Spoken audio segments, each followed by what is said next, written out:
polls show that Oklahoma drivers want a law to ban texting while driving. But it may take a Texas woman to make that happen.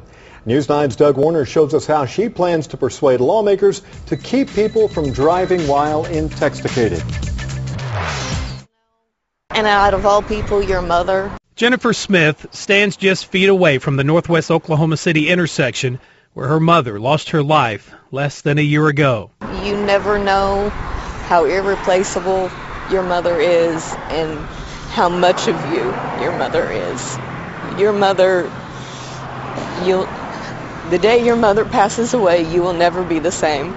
Linda Doyle would have turned 62 this past Sunday, but September 3rd of 2008, she was hit and killed by a driver on a cell phone here on Northwest Expressway, the same spot still packed with drivers chatting and texting away today. Every day I want to yell at people and tell them to put the phone down. Now Linda's smiling face is on billboards across the country, including this one along I-40 near downtown, which towers above drivers who continue to risk death by cell phone. Awareness is always the best approach up front. See if you can get people to change habits, but some you're not going to get to. The National Safety Council admits these billboards aren't the perfect solution. It's certainly a step in educating the public to the dangers of mixing cell phones and driving. In Oklahoma, it's been pretty difficult.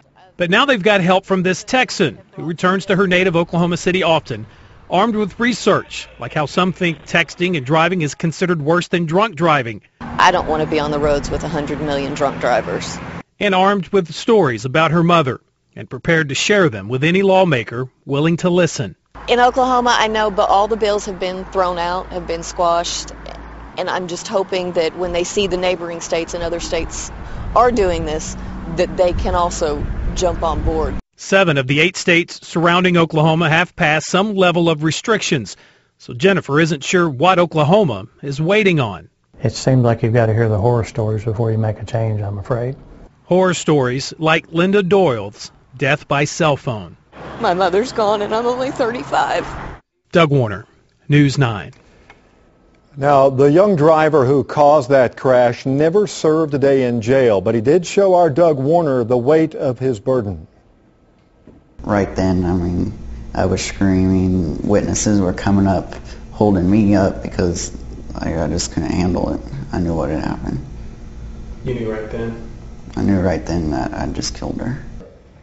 The driver, Chris Hill, talks about his emotional life sentence, and he has a message for anyone who's talking or texting behind the wheel. Interview you'll want to see tomorrow at 10 on News 9.